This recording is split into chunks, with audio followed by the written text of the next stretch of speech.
Any Screamers fans? It's Joanna here. I was asked to talk a little bit about some of the pagan or Wiccan holidays that are going to be occurring throughout the year. So hopefully I remember to get them all done. But we're going to start with Halloween because it's coming up first. All right.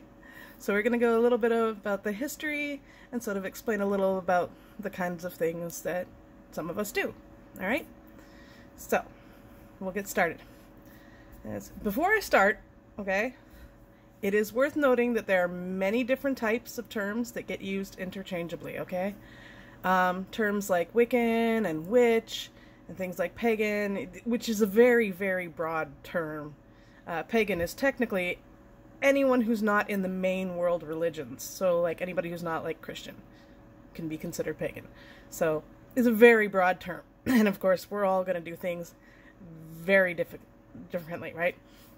So I'm going to start by saying like that this is my interpretation of how things are and like how I do things, which may not be the same as any other witch that you encounter, or even how you do it yourself. So it's just sort of what I do. Now, I've never been part of a group, right? So that's not really something I can speak for. I've never been good with organized religion in any type because I'm really bad at schedules. That's something I have a problem with. So just, yeah, I've never been part of a group. So it's my understanding that many of them do things differently and they do things their own ways. So different groups will do different things and have different ways of celebrating holidays and things like that. So I mean, like it's all very different. So there are many traditions that are and then things that are passed down as well through generations. And as I am not a generational witch, I can't speak for that either. So it's like I don't particularly know how things were done 100 years ago because my family was probably Christian, although we don't really talk about literally anything in my family. So I can't talk about anything that way either because I've not been exposed through it. Most of my learning has been through books, through talking with other people, through research on the internet. So it's like I'm very much a book witch, I guess, if that's a term, just because I haven't learned from other people, right? So that's sort of how I've done that. And I've done a lot of experimenting myself to sort of find what's right for me. Right, because I have a lot of like health challenges and a lot of different challenges that are presented that makes it so that I'm not gonna necessarily be traipsing into the woods every week, right? Like that's not something I'm gonna be doing. Not that I don't want to, I just can't. So we're gonna talk on sort of the history that I've learned and my personal experience. All right, so it may be a little bit different than you know. So, October 31st, it's known as Halloween, which some people just go with because it's easier, because everybody knows what it is. Or it's Samhain, right, which is spelt Samhain, but it's pronounced Samhain. And it's celebrated by Wiccans and some other pagans and other magic users like druids and that type of thing, right? So some of them celebrate this as well. And it was an interesting history fact. It was proposed by a 19th century folklorist, and then was sort of spread through the generations and all over the planet, basically. From there, that Samhain is actually the Celtic name for the god of death. However, the literal translation, and I believe it's from Irish, it means November. Okay, so it's October 31st, but we're really talking about the night of October 31st going into November. So the literal translation is November. Right? So like it's not named after the god of death or the Celtic god of death or whatever. But it does very much center around death.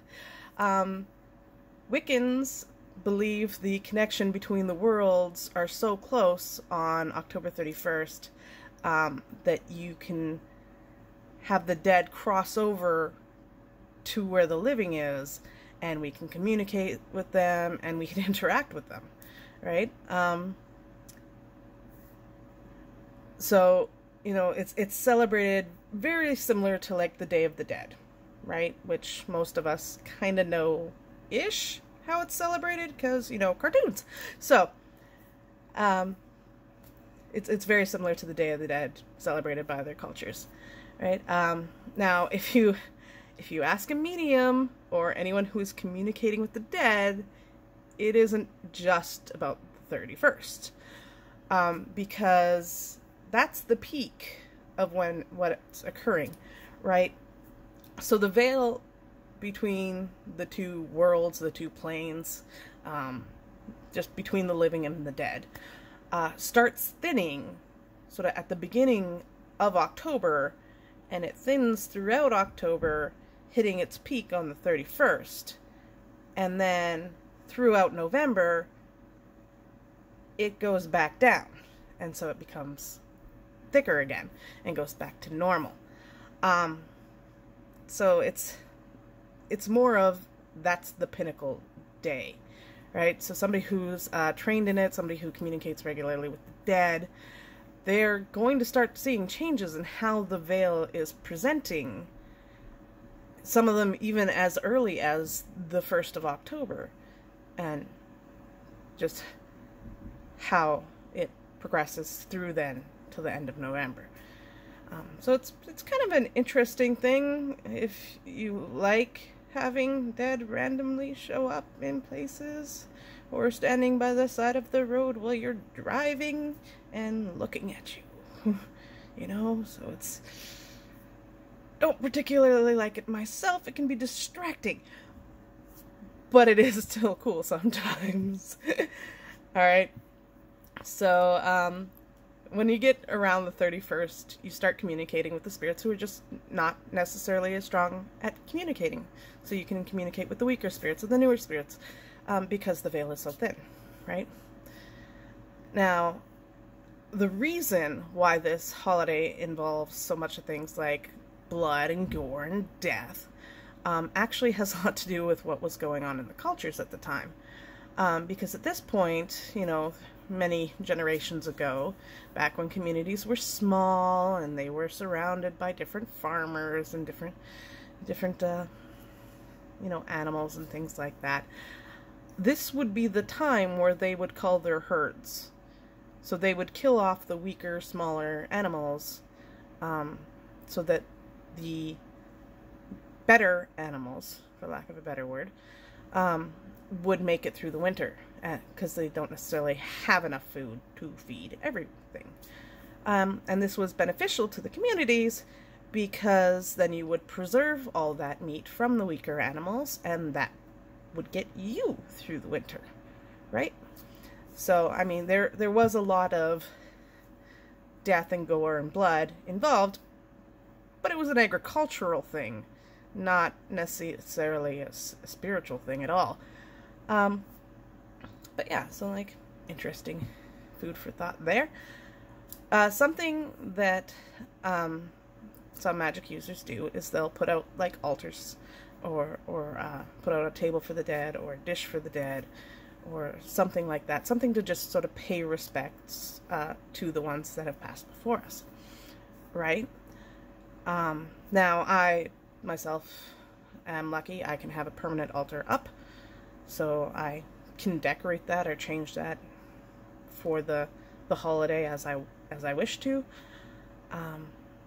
But for the most part, what I do, because I sort of back up onto forest where there's a lot of animals, what I do is I will take like a cabbage leaf or something similar like that and use that as a plate, and then I will put different foods in there that the animals can all eat, and I will put that out for the ancestors, and I will generally smudge as I go out to there. Usually I go out into the woods a little bit, depending on how well I'm feeling, depends how deep I go. But I'll go out into the woods and I'll smudge while I go out there with my charcoal burner. And then I will sort of say a little prayer and leave this meal out there for any spirits that happen to be around. Not necessarily just my ancestral spirits, but any spirits that are there can come and enjoy this. And the benefit of doing something like that is I don't have to go back and get it. I don't have to clean up after it at all, because I make sure it is entirely edible by the things like the bunnies and the deer and the other things that are around. So they come and they clean up for me. And it works well. You know, everybody's happy. So I just leave it to nature to take care of it. So, I mean, that's the main way that I celebrate. One other thing that I will do is I will take my charcoal burner and I will smudge around the outside of my house, because there's generally a lot of people around, so I don't get to do it very often because you get weird looks, but it's Halloween and literally nobody cares what you're doing. So I just go around and I smudge the outside of my house and I make sure that, you know, all the energies out there are nice and cleared, you know. So that's how I celebrate Halloween, you know, that and enjoy the little kids in the costumes when they come by, or sometimes animals in costumes too. So yeah, that's how I celebrate Halloween. So I hope that gives you some sort of idea as to how people might celebrate it. Thanks.